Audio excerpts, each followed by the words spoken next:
십자가형을 이제 선고받으셨습니다. 그리고 미루지 아니하고 십자가형 처형이 집행이 됐는데 이제 십자가를 지고 예루살렘 성 안에서 성 밖에 형장인 골고다 언덕까지 가게 되죠. 그래서 힘들게 그 골고다 언덕에 가게 되는데 중간에 쓰러져서 그 십자가는 구레네 사람 시몬이 대신 졌습니다. 그래서 이제 그 예수님이 골고다에서 십자가에 못이 박히는 그 시간은 오전 9시. 그리고 이제 못 박히고 나서 그 고통은 이루 말로 다 할 수가 없겠죠. 그래서 9시, 10시, 11시, 12시 이제 정오가 되는데 이제 그 육체의 고통 그리고 또 주변의 멸시와 조롱 이제 이런 게 다 쏟아지죠. 다 그게 이제 우리의 죄를 대신하는 건데 그래서 이제 12시가 되니까 정오가 되니까 이제 하늘이 이제 어두워집니다. 그래서 하늘이 어두워진다는 얘기는 그 하나님의 진노와 심판이 무섭다.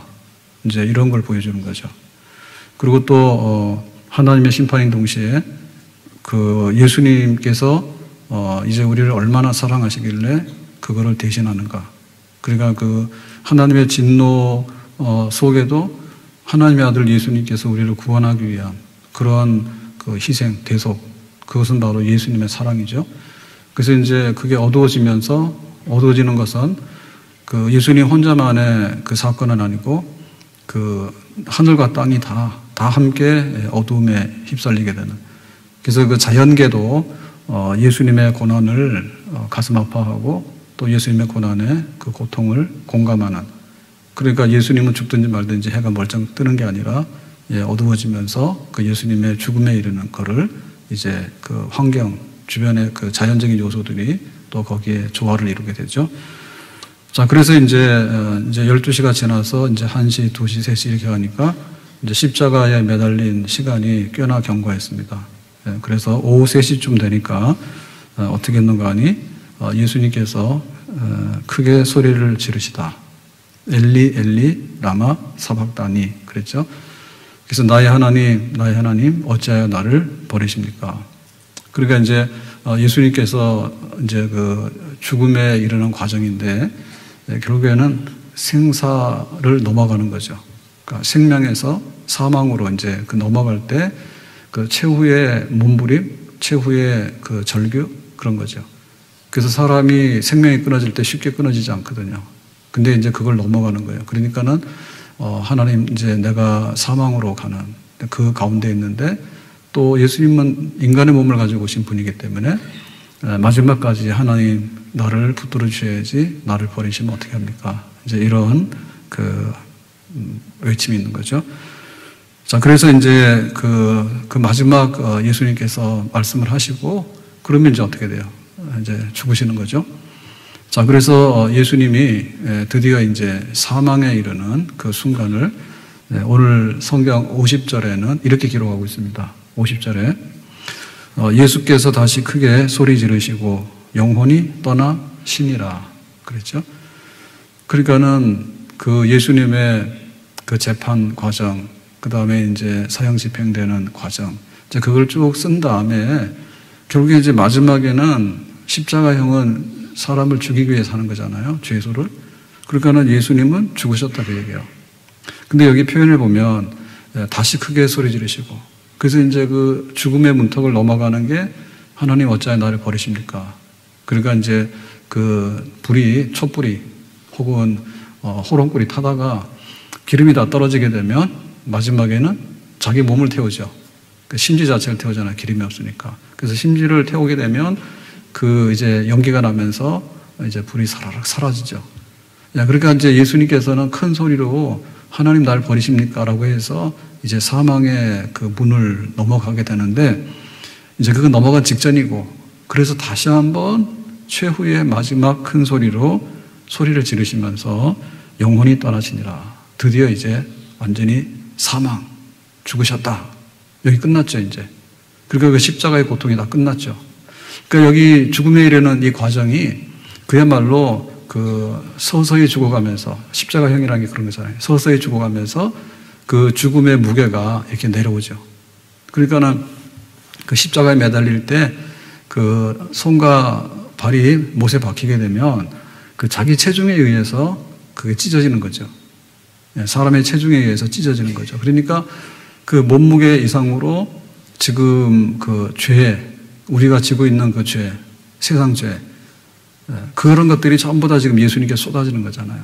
그래서 마침내 예수님께서는 그 죽음에 이르게 됐다. 그런 표현이에요. 근데 이 말 자체는 굉장히 좀 단순해요. 왜냐하면은, 어떤 그 사망에 이르는 순간이 됐을 때 거기에 대해서 우리가 말하자면 대서특필하잖아요. 예, 언제 어디서 뭘 했는데 그 다음에 뭐가 어떻고 저떻고 뭐 이렇게 해가지고 그 다음에 뭐 우리의 뭐 민족의 지도자인 등불이신 뭐가 뭐 어떻게 하고 그 다음에 뭐 누가 어떻게 하고 뭐 이렇게 해가지고 그 죽음에 이르는 그 광경에 대해서 뭔가 굉장하게 이렇게 좀 많이 쓰죠. 장황하게 많이 씁니다. 장황하게 많이 써요. 근데 지금 예수님께서는 얼마나 훌륭한 하나님의 아들이었어요. 그리고 또 세상이 시끄러워가지고 예수님을 너무 미워해가지고 예수님을 죽이라 이렇게 했잖아요.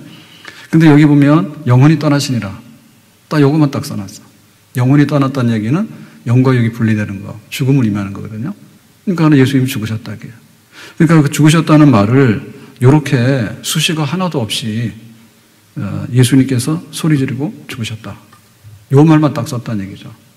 그러면 도대체 이거는 뭐냐 할 때 예를 들면 우리가 그 사람이 좀 이렇게 의심스럽게 죽었어. 사인이 분명치 않아. 그러면은 또 막 부검하자 그러고 이런 것도 막 하게 될 거고, 그리고 또 이 사람이 또 너무나 훌륭한 사람이면 이 사람에 대해서 막 그 찬양하는 거 있죠. 이 사람의 막 공덕이 뭐고 이 사람의 업적이 뭐고 막 이런 것도 이제 막 하고 그러잖아요. 근데 여기 예수님 보면은 아무것도 없는 이 표현은 어찌 보면 그 예수님께서는 당연히 가야 될 길을 가셨다. 이런 겁니다. 너무 안타까운데 우리가 보내드리기가 어려운데 뭐 떠나셨다. 이런 게 아니라, 그러면 이것은 뭐냐면 예수님의 자발적인 그 생명 주심이에요. 내가 이 땅에 온 것은 세상을 구원하기 위해서 하나님의 어린 양으로서 내 생명을 주기 위해서 왔다. 예수님께서는 공생이 시작하시면서 그런 말씀 계속 하셨죠. 나는 선한 목자. 그 얘기 하시고, 그리고 내가 십자가에 고난받고 죽으실 거다. 그 가이사라 빌립보에서 정식으로 얘기하셨죠. 그러고 나서 이제 그 많은 얘기를 쭉 하시면서 예수님은 어느 때, 어느 장소에서 어떤 방법으로 죽으신다는 얘기를 하셨어요. 전혀 우리가 뜻밖의 갑자기 아침에 안녕하세요 그랬는데 저녁 때 뭐 교통사고 나서 돌아가셨대. 이게 무슨 일이지? 뭐 이런 거. 그런 어떤 돌발적인 사건이 아니란 얘기죠. 이게 어떻게 보면 치밀한 하나님의 구원 계획이에요. 하나도 오차가 없이 진행되는 하나님의 구원 계획이에요. 그래서 이제 6월절 날 어린 양의 피로서 예수님 죽으시죠. 그러니까 6월절을 택한 거고요. 그리고 그 장소는 뭐 갈릴리 바다에서 뭐 빠져 죽었다든지 뭐 이런 게 아닙니다. 이제 예루살렘에 와서 예루살렘에서 재판을 받아서 사형수로 집행이 되게 되고, 그러니까 이제 그 골고다로 가게 되고, 그래서 이제 십자가형으로 고난받다가 죽으셨다. 사실은 예상보다는 조금 빨리 돌아가셨죠. 왜냐하면 십자가에 달리면 건강한 남자 같은 경우는 이틀 3일도 간대거든요. 근데 예수님께서는 오전 9시부터 오후 3시까지니까 불과 6시간 만에 돌아가시게 됐는데, 어쨌든 간에 이거는 뭐냐면 더 이상 뭐 이렇게 장황하게 설명할 필요가 없는 거죠. 뭐 억울하다든지 혹은 예상 밖이라든지 혹은 뭐 예수님의 죽음은 우리를 볼 때는 너무 원통하다든지 뭐 다 이런 얘기 다 작업 뺐다 얘기죠. 다 작업 빼가지고 뭐냐면 그냥 원재료 우리가 요리를 하잖아요. 근데 막 튀겨놓고 볶아놓고 막 이렇게 다 해서 그런 거 다 하게 되면 이게 뭔지 몰라요. 근데 아주 그냥 있는 그대로를 딱 갖다 놔. 오늘 점심 때 비빔밥을 먹었는데 비빔밥 너무 맛있었어. 근데 내 비위에 거스르는 게 올라왔어. 콩나물이 구수해야 되는데 콩나물이 약간 비리더라고. 그래서 요즘에는 밥 천천히 먹게 하거든요, 제가. 그래서 옛날에는 빨리 먹는 게 자랑인 줄 알았어요. 그랬더니 진짜 안 좋은 거라더라고. 그래서 이제 더 이제 열심히 이제 꼭꼭 씹어 먹으려는데 아무리 씹어도 콩나물이 잘 안 넘어가는 거예요. 그래서 내가 막 뭐라 했어. 이거 덜 삼킨 거 아니냐고. 아무도 그 얘기 안 하신지 모르지만. 그래서. 그러니까 이 보면요. 사실은 그 원재료가 있잖아요. 그 원재료가 있으면 그 원재료에다가 아무것도 안 하고 사실은 딱 보면은 그게 굉장히 담백해요. 그건 뭐 위장하고 속일 게 없는 거예요. 근데 세상에서는 그러죠. 못난 사람들이 있죠. 쫄보. 이런 사람들은 하고 다니는 짓은 엄한 짓을 되게 많이 하고 다녔다고. 근데 거기다가 써놓기는 뭐 누구의 몇 대선이 누군데, 심지어는 뭐 교회 십자가 해가지고 교회 집사였는데 자살하질 않는가, 아니면은 막 자기 하지도 않은 그런 업적을 막 늘어놓고 미화시키려고. 그 부분이 다 위선이죠. 그러니까 예수님께서는 나는 이거 원래 하려고 왔어. 그리고 내가 십자가 피하고 갈 수도 있었어. 근데 나는 그 십자가를 정면으로 받아들인 거야. 그리고 이제 고난 받으라고 하는 만큼 나는 다 받았어. 그러니까 이제 나는 이제 하나님의 그 어린 양으로서, 속죄 대속물로서 대속의 사건이 다 나에게 이루어지게 됐다라고 하시는 거죠. 그래서 여기 마태복음을 기록하면서 그 의미를 전달하기 위해서 간단 명료하게 기록한 겁니다. 예수님의 죽으심은 부득불 어찌 피할 수 없어가지고 그렇게 부딪혀서 그냥 어떻게 된 게 아니라, 예수님은 우리의 죄를 대신하지만 그건 수동성입니다. 그렇지만은 예수님께서 이 십자가를 피하지 아니하시고 정면으로 고난의 잔, 죽음의 잔을 받아 마신 것은 예수님의 자발적인 그 의지로 이 십자가를 지신 줄로 믿습니다. 그래서 예수님은 드디어 돌아가셨다 이거죠. 이제 다 이루었다. 내가 세상 죄를 속하고 나를 믿는 자에게 하나님의 자녀가 될 수 있는 그런 길을 열 수 있는 나의 대속물로서 나를 드리는, 이것은 다 끝났다. 하나님 끝났어요. 내가 다 했어요. 하나님의 뜻을 다 이루었어요. 그래서 죽으셨다. 그래서 우리가 앞으로 죽고 나서 뭐 할 때 긴 말 많이 쓰는 사람은 원래 잘 못 사는 사람들이에요. 예, 잘 사는 사람들은요, 한마디로 죽었다. 이러면 다 이뤘다는 뜻이에요. 자, 그래서 예수님 죽으셨는데, 그러면 예수님의 죽으심으로 인해서 그 다음에 일어나는 사건이 뭐냐. 자, 오늘 51절에는 이렇게 기록하죠. 51절 말씀 함께 보겠습니다. 이에 성소 휘장이 위로부터 아래까지 찢어져 둘이 되고 땅이 진동하며 바위가 타지고. 그러니까 이제 예수님께서는 의도하신 대로, 작정하신 대로 더 놀랄 것도 없이 예상대로 나는 나를 바치는 제물이 됐다. 자, 이랬는데, 자, 그러고 나서 이제 어떤 변화가 일어나잖아요. 그러니까 그 예수님의 죽음이 얼마나 그 어마어마한 죽음이었든지 땅이 진동하고 바위가 터졌대. 그러니까 그 예수님의 죽음은 사실 안 죽어야 되는데 우리의 죄를 뒤집어 쓰고 죽으신 거잖아요. 그리고 어찌 보면 그 예수님의 죽음의 충격, 그 예수님의 죽음의 그 위력, 이런 것들이 바위가 터지고 진동할 만큼 그런 현상이 나타났는데, 그것보다 더, 그거는 하나의 그 바깥으로 보이는 자연현상이고, 그것보다 더 중요한 현상은 뭐냐면 성소 휘장이 위에서부터 아래로 찢어지는 거예요. 그럼 여기 휘장의 크기는 얼마나 되냐면 이 폭이 한 27m, 27m면 굉장히 넓죠. 넓은데, 그리고 높이가 한 8m 돼요. 그래서 이 휘장은 이런 커튼이잖아요. 커튼인데 그게 성소하고 지성소를 이렇게 가리는 거예요. 그러니까 성소, 홀리 플레이스, 지성소, 홀리 오브 홀리 플레이스. 그럼 여기 성소라고 하는 이름 뭐냐면 아무나 못 들어오죠. 그래서 여자들이 들어올 수 있는 그 경계가 있고요. 여인들의 뜰, 거기까지 여자들이 오고, 그 다음에 이제 남자들은 더 안에 들어올 수 있습니다. 그렇지만은 마당에는 들어오지만은 이 성소 안에는 못 들어오죠. 일반인들은. 그래서 성소 안에 들어올 수 있는 게 뭐냐면 제사장이에요.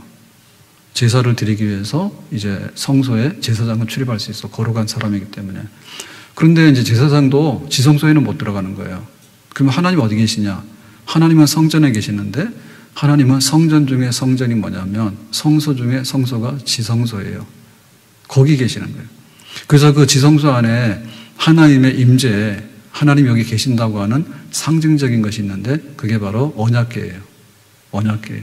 그래서 그 언약궤가 있는데, 상자가 있는데, 그 상자 위에 천사들을 형상화해가지고 그게 바로 이제 은혜의 보좌, 시은소, 하나님의 은혜가 임하는 장소, 시은소, 은혜의 보좌고, 그 안에 이제 그 만나를 담았던 항아리, 그 아론의 싹이나 지팡이, 그리고 또 뭐죠?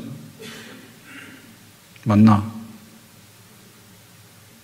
아론의 싹난 지팡이, 그다음 뭐예요? 예?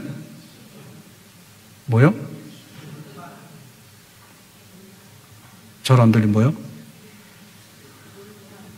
십계명 돌판. 진짜 제가 몰랐어요.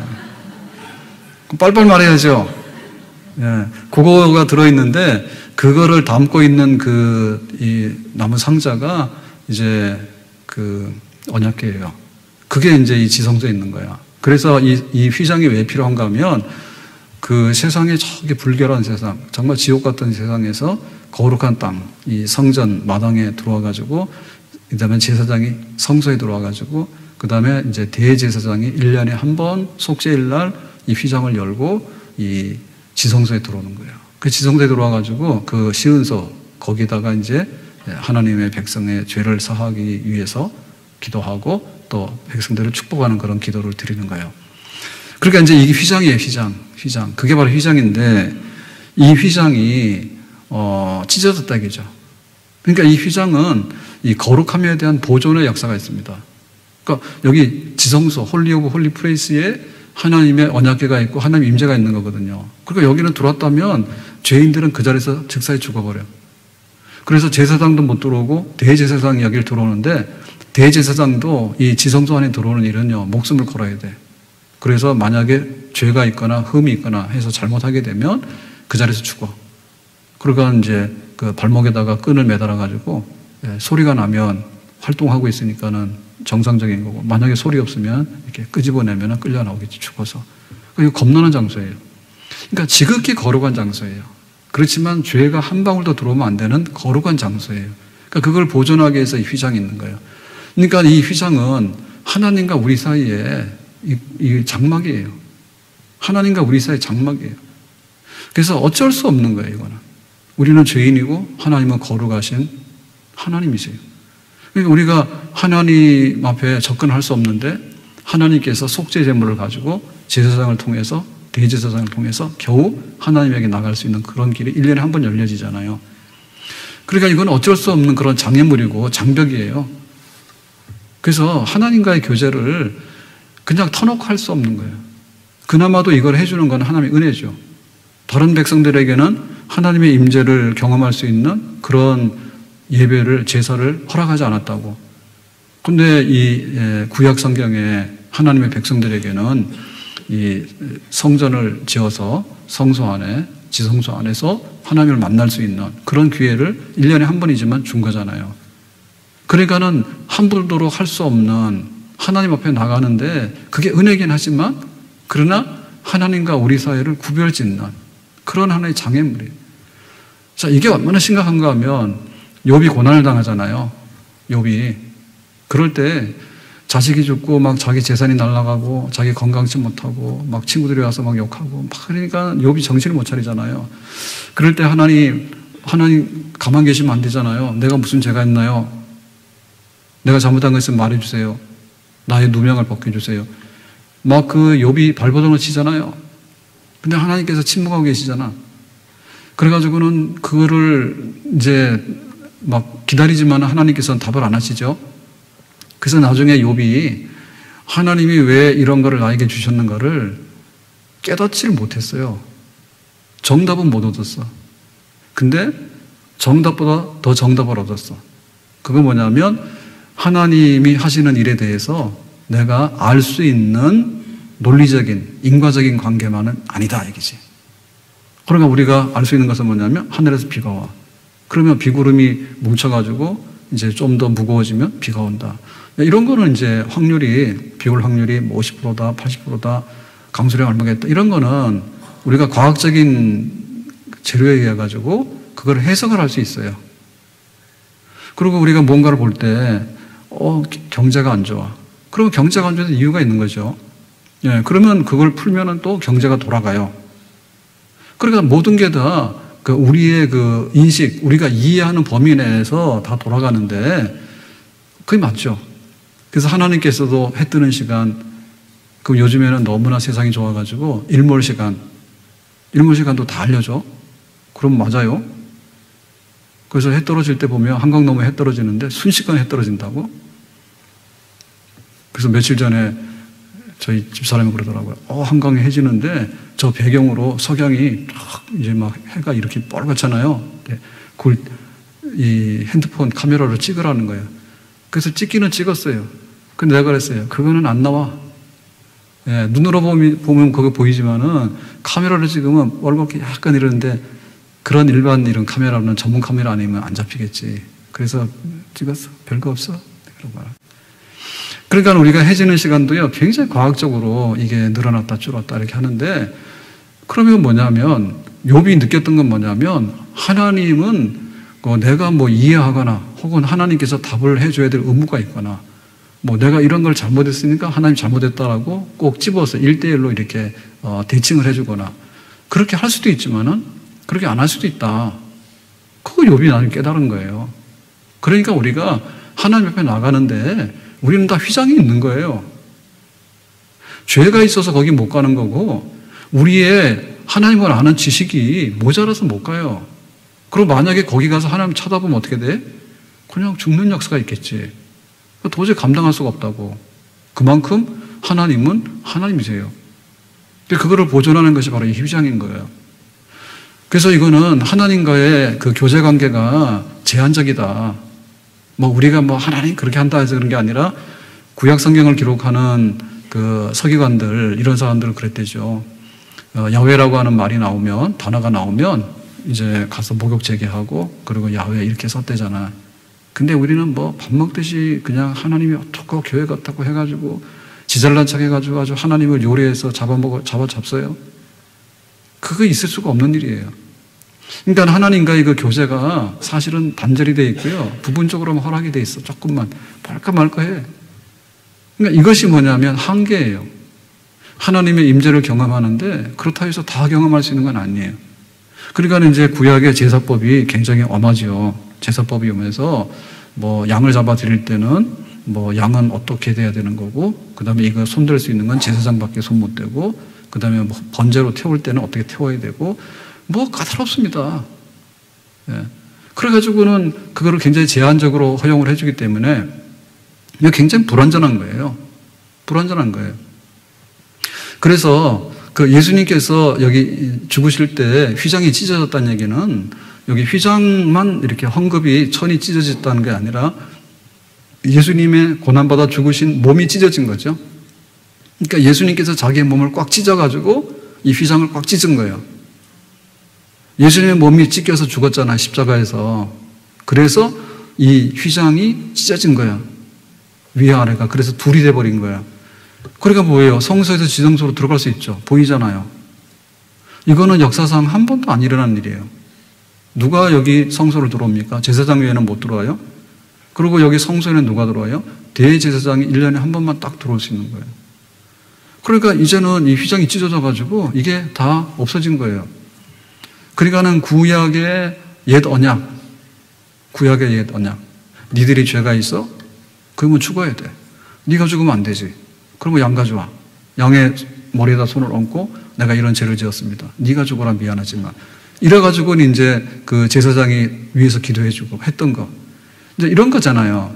그러니까 이게 굉장히 불완전한 하나님과의 교제고 불완전한 예배 방법이죠. 그러니까 그 한계가 있는데 더군다나 그 세월이 지나가지고 예수님 당시에 그 유대교는 어떻게 했냐면 예루살렘 성전이 있었어요. 근데 그 성전에서 정말 하나님께 대한 어떤 그 중심의 경건함이 있는 예배를 드리는 게 아니라 그냥 습관적으로 와서 드리는 거야. 그리고 자기 죄가 있다 하지만은 사실은 죄를 크게 깨닫고 하는 건 없어요. 이렇게 양만 죽이는 거예요. 양만 팔고 그 다음에 돈 벌고 양만 죽지 죄인은 안 죽어. 왜 자기 죄를 고백하고 이래야 되는데 그런 거 안 하잖아요. 그러니까는 제사 드리는 행위만 남아있지 진정한 제사는 없는 거죠. 그러니까는 그 성전이 하나님의 집, 하나님이 계시는 집, 만면에 기도하는 집, 하나님의 임재를 100% 경험하는 성전이 돼야 되는데 이 성전 허문다 했잖아요, 예수님께서. 이거 아무것도 아니야, 확 허물 거야. 예수님께서 그 말씀 하셨잖아요.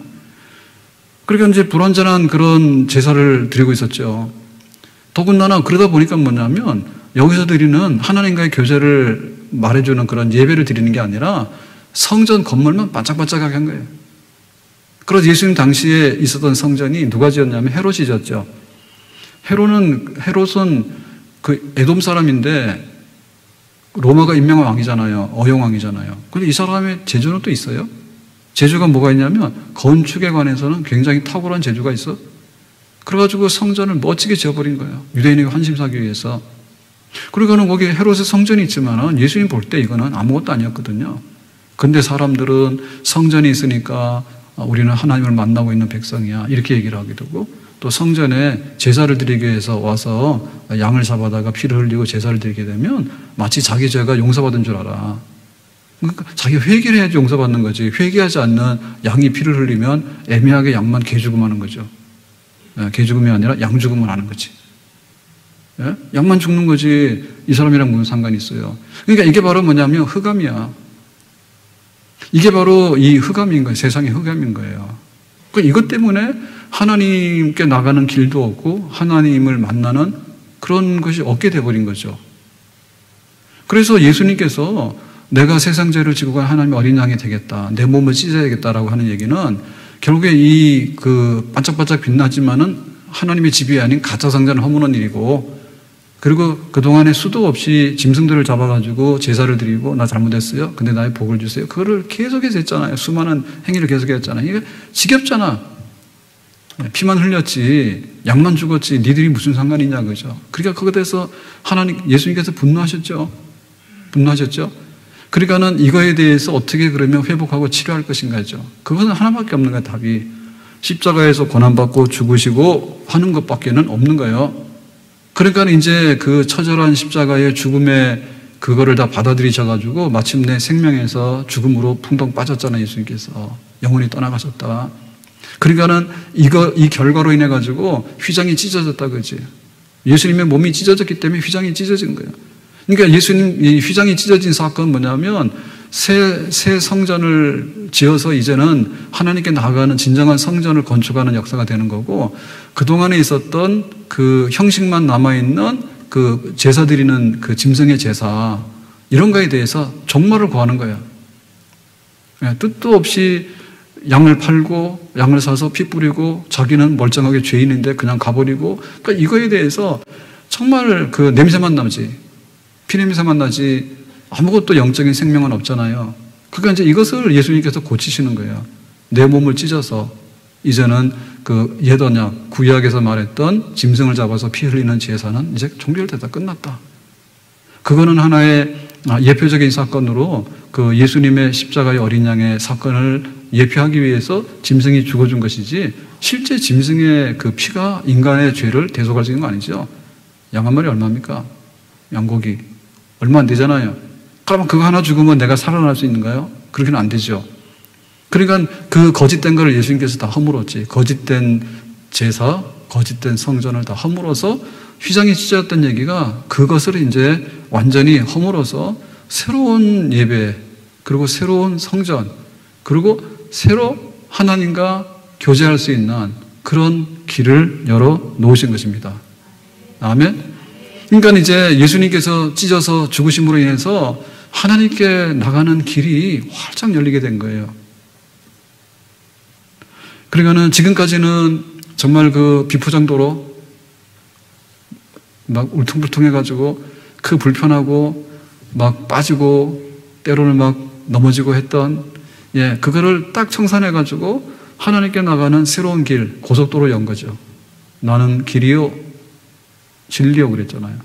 내가 진짜 길이 되는 거예요. 그러니까 예수님의 죽음으로 인해서, 이 휘장이 찢어짐으로 인해서 하나님께 나갈 수 있는, 직통할 수 있는 고속도로가 열리게 된 겁니다.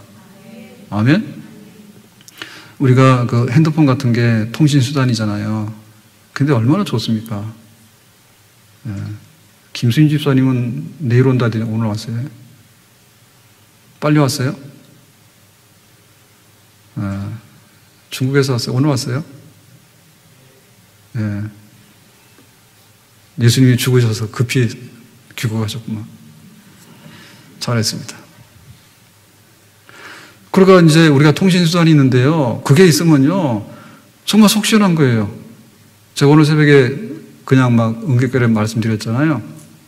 어젯밤에 남매가 도담유산 앞에서 저를 붙들고 대성통곡해서 핸드폰 좀 빌려주세요.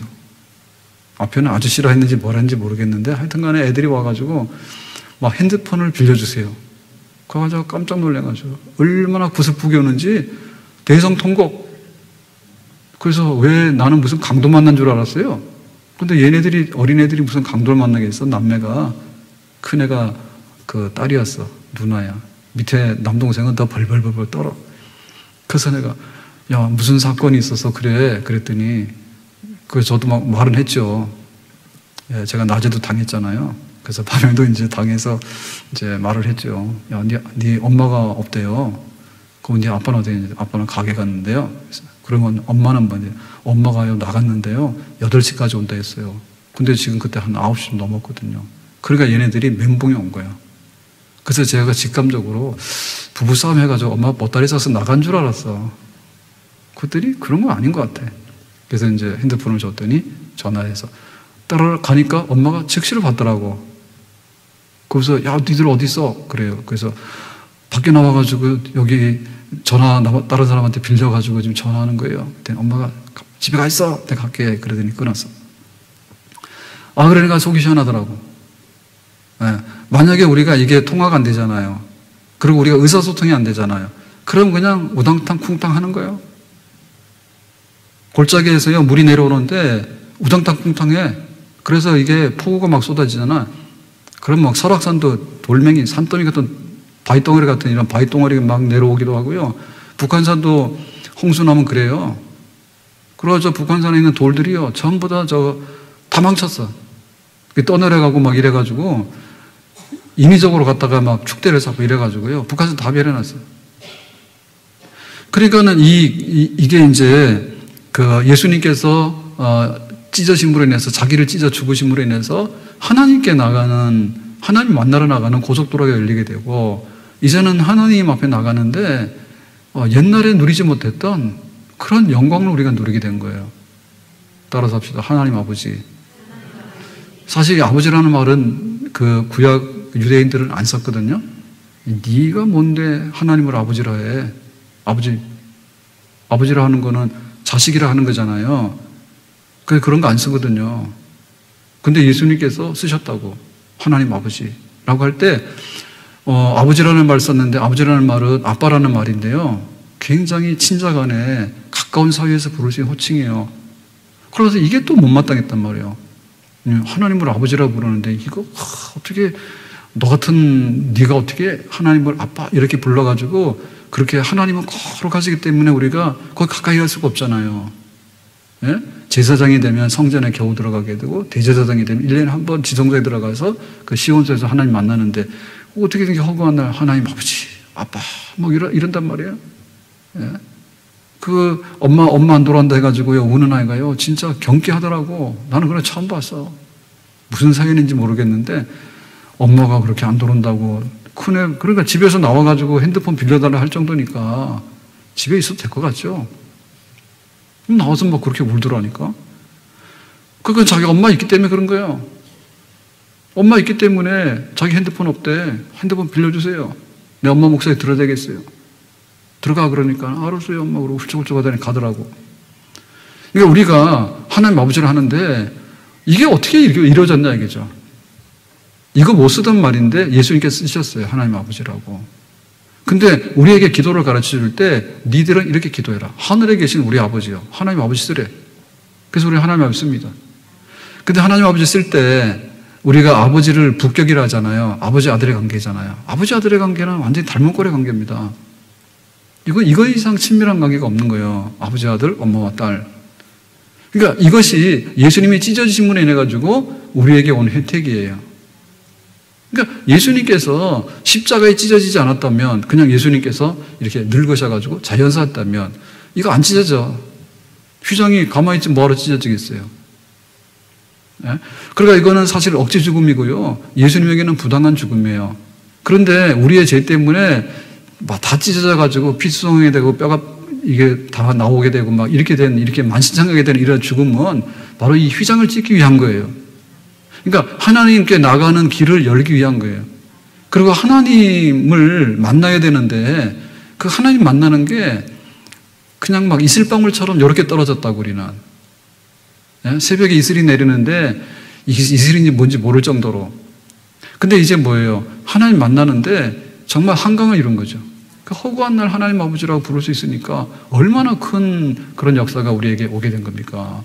그게 바로 예수님의 찢어지신 죽음이 우리에게 가져다 준 하나님의 축복이고 선물인 줄로 믿습니다.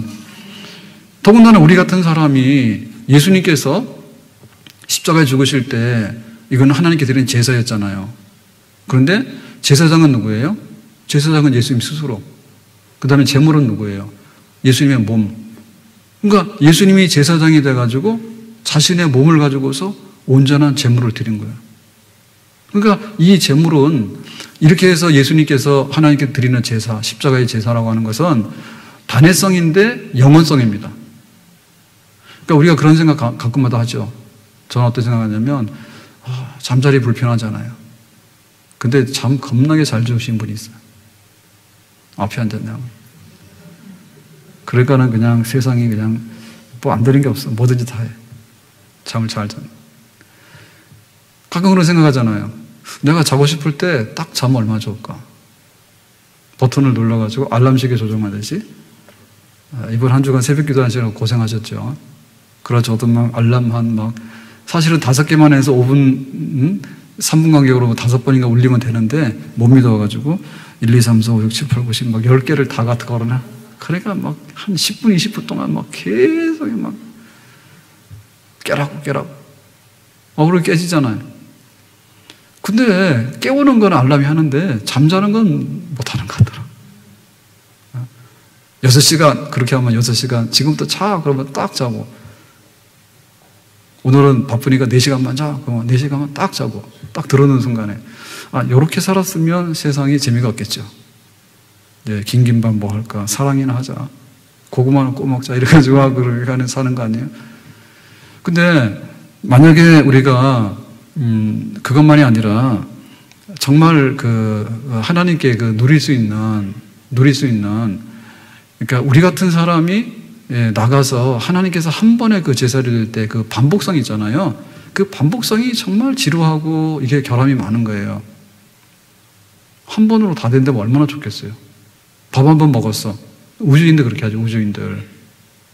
우주 탐사갈 때 우주선을 타게 되면 우리 보통 생활처럼 하면 안 되잖아요. 그러니까 뭐 캡슐이든가 하면 그냥 영양돼 있는 그런 식사를 한다며. 그러니까 우리는 밥 먹어야 되지, 국 먹어야 되지, 그 다음에 또 뭐 간식 먹어야 되지, 야채도 먹어야 되지, 과일도 먹어야 되지, 아이스크림도 먹어야 되지. 먹는 게 종종 많은데 힘듭니다. 그죠? 재밌긴 한데.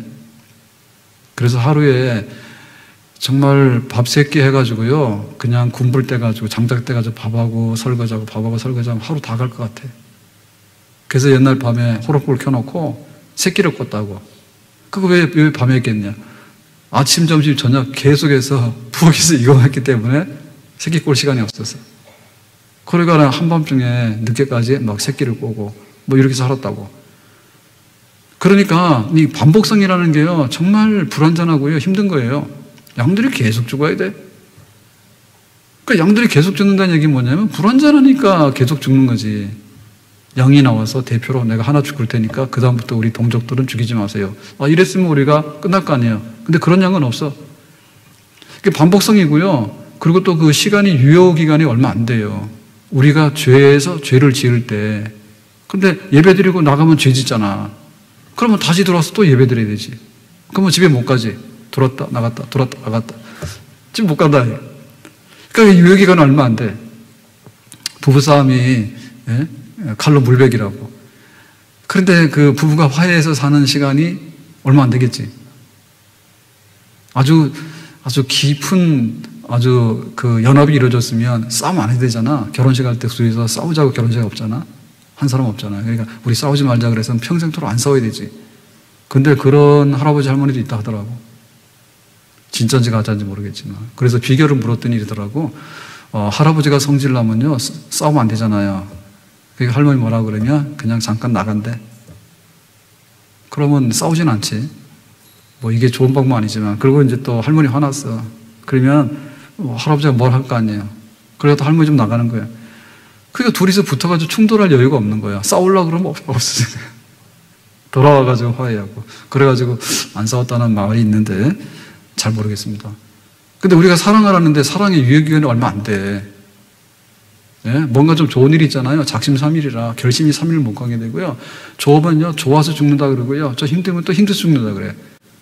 그러니까 그것대로 말하면 뭐냐면 죽고 죽고 또 죽고 또 죽고 계속 죽는 거야. 좋아서 죽지, 싫어서 죽지, 힘들어 죽지, 계속 죽는 거야. 근데 아직도 살아있더라고. 가짜지, 가짜. 그러니까 예수님께서 이걸 아신 거예요. 그래서 우리가 하나님께 나가는데 유효기간이 얼마 안 된단 말이에요. 그리고 그 유효기간이 있다 할지라도 이게 유효기간이 얼마 안 되기 때문에 반복적인 계속 요구한다는 얘기죠. 그러니까 이제 양이 아무리 찢어져 봐야 별 볼 일이 없는 것 같아. 양이 아무리 찢어져서 피를 흘려봐야 될 일이 없는 것 같아. 그리고 성전을 부시고 짓고 했잖아요. 솔로몬 성전도 짓고 수르바벨 성전도 짓고 헤롯의 성전도 짓고. 그렇지만 성전 허물고 더 화려한 성전을 지어봐야 더 악화되는 거죠. 지금 진짜 성전의 의미가 없어지는 거 아니에요. 그러니까 한 번에 갈아엎은 거예요. 예수님께서 찢어지심으로 인해 가지고 휘장을 찢어서 이제 단번에 영원한 제사를 성립시켜버린 거죠. 그러니까 예수님의 십자가 사건으로 인해서 1000년, 2000년 동안에 예수 믿는 모든 사람들이 그 십자가의 피의 대속의 은혜를 누리게 되는 줄로 믿습니다. 우리에게 다른 속죄는 없다. 그리고 한 번 유효한 것은 끝까지 유효하다. 완전한 제사, 완전한 구원, 하나님 앞에 완전하게 임재를 누릴 수 있는, 하나님과의 교제를 누릴 수 있는 그런 길을 예수님께서 몸을 찢어서 죽으심으로 인해서 우리에게 선물로 선물로 주신 줄로 믿습니다. 그래서 우리에게는 이제 그 하나님 앞에 나가는 시온의 대로가 열렸다. 너는 제사장이 아니니까 여기 못 들어와. 너는 대제사장이 아니니까 너는 못 들어와. 너는 죄를 많이 했지. 그 재물 가지고는 안 돼. 가난한 사람은 재물을 좋은 걸 가져올 수가 없잖아요. 그리고 또 멀리 있는 사람 얼마나 불편합니까? 여기 중앙성소에까지 올라가니까 힘들지, 예루살렘까지 올리니까. 그러니까 그런 것들이 많았는데 이제는 누구나 만인이 1년 365일 아니 영원토록 효력을 발휘할 수 있는 속죄의 사건, 예수님을 믿음으로 말미암아서 하나님께 나갈 수 있는 그런 은혜의 길이 우리에게 열려진 줄로 믿습니다.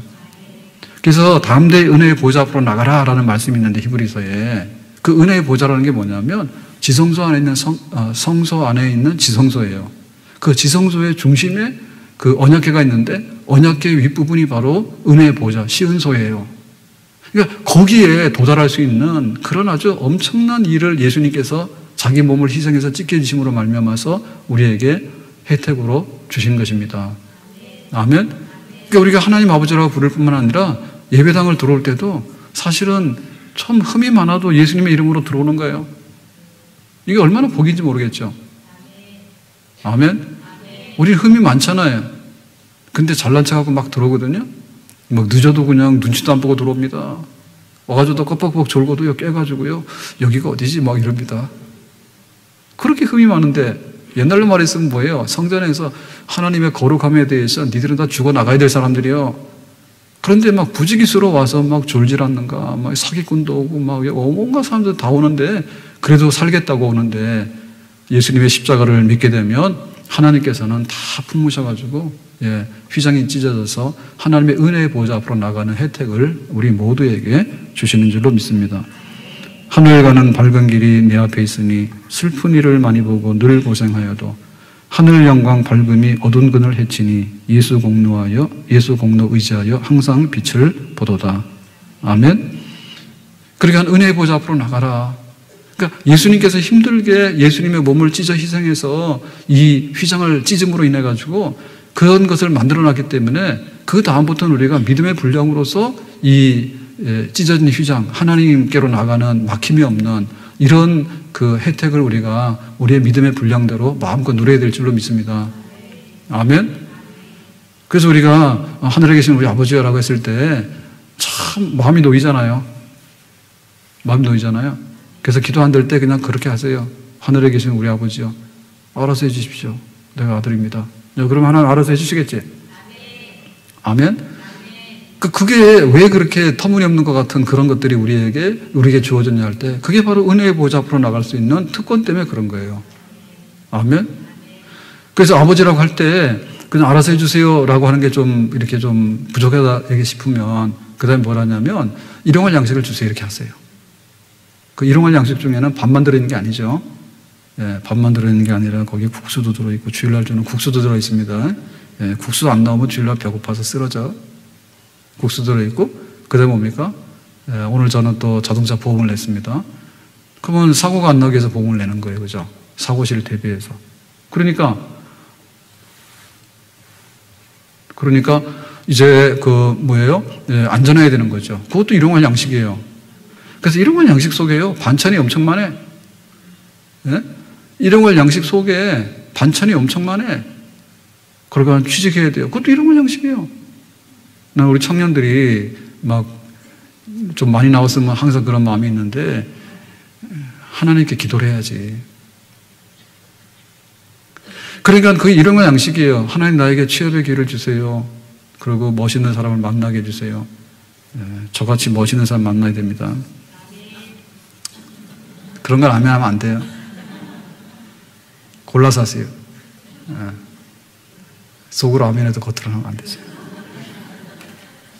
그럼 제가 이상한 사람 되잖아요. 예. 아무튼 간에 그 일용할 양식 속에 반찬이 엄청 많이 들어가 있어. 하나님, 올해는 벚꽃 구경을 못 봤어요. 고난주간 껴가지고 이 고난주간에 벚꽃이 우수수 다 떨어졌더라고. 참 원통한 일이죠. 그러니까는 조금만 기다려주세요. 고난주간 지난 다음에 벚꽃 한번 다시 한번 피게 해주세요. 다시 필 일은 없겠지만 아무튼 간에 우리가 온갖 걸 다 하잖아요. 그러니까 이게 휘장이 막혀있으면 할 수 있냐? 뭐 할 수 없다니까요. 휘장이 막혀있으면. 근데 이 휘장이 찢어짐으로 인해서 우리가 스스로 대제사장이 돼가지고 만인 대제사장이 돼가지고 그 하나님의 은혜의 보좌 앞으로 나갈 수 있는 그런 출입의 특권으로 누릴 수 있는 기도의 영광이에요. 일용할 양식 기도할 겁니까? 안 할 겁니까?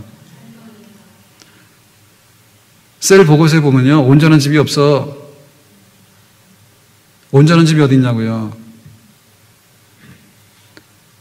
그러면 나와서 일용할 양식을 구하고 은혜의 보좌 앞으로 나가야 될 거 아니에요. 예수님 몸을 찢었습니까? 휘장이 찢겨졌습니까? 멋있네요. 왜 네가 안 들어오냐 여기. 하나님이 여기 계셔서 이제 문 다 열어놨으니까 들어오라 하는데 왜 안 들어오냐.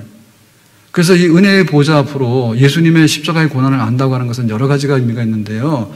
하나님께서 은혜의 길을 우리에게 열어주신 거예요. 그러니까 다 가져가라. 은혜로 다 줄 테니까. 그 양식을 구하라고 합니다. 우리가 살아가면서 구하는 게 정말 너무 많아요. 반찬이 매워도 안 되고 짜도 안 되잖아요.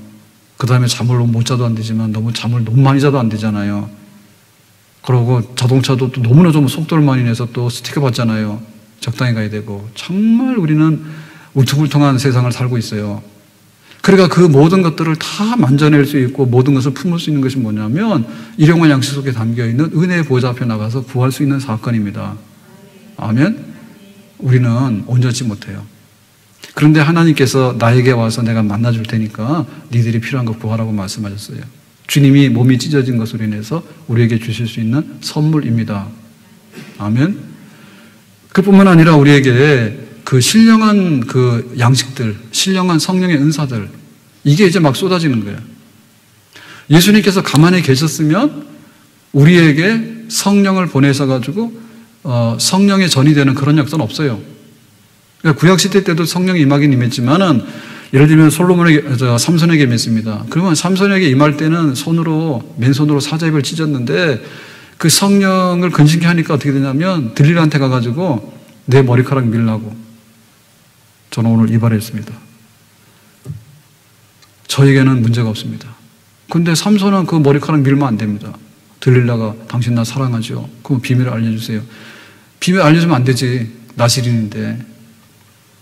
그러니까 그 삼손에게 임했던 그 성령 역사가 사자 입을 찢고 막 이랬지만은 여자 앞에 가서 꼼짝도 못 해야되니까요. 그래가지고 머리카락 다 잘라 갖다 바치고 나중엔 두 눈 뽑히고 노예가 된 거예요. 그러니까는 그 성령의 역사가 얼마나 빈곤했습니까? 성령 역사가 얼마나 빈곤했어요. 그리고 막 선지자들에게 성령이 임하게 되면 선지자라고 하는 사람은요, 특별한 사람에게 성령을 받아서 하나님 말씀을 전하는 그런 사람들이에요. 그러니까 그 성령을 받아서 말할 수 있는 사람이요, 제한되어 있어요. 근데 저 같은 경우, 우리 같은 경우는 뭐냐면 우리가 가서 교사도 하고 우리가 가서 설교도 하고 우리가 가서 안민사람들의 전도도 하고 굉장히 이 성령의 역사가 모든 성도들에게 보편적으로 나타나고 있죠. 아멘. 그러니까 우리가 성령의 새로운 시대를 맞이했다라는 말도 틀린 말이 아닌데 구약에만 있었던 게 아니라 보다 더 큰 성령의 새로운 시대에 우리가 들어와 있는데 이거는 하나님의 아들이 오셔서 몸을 찢어야 돼요. 그래서 이 휘장이 찢어져야 돼요. 그래야지 예수님의 피로 깨끗해진 사람들에게 휘장이 찢어졌기 때문에 성령께서 우리 마음속에 계시면서 성전 삼으시고 성령께서 권능을 주시고 성령께서 우리에게 은사를 주시고 성령께서 주시는 온갖 은사들을 누리고 축복을 누리게 되는 신령한 복을 받는 사람이 될 수 있는 줄로 믿습니다.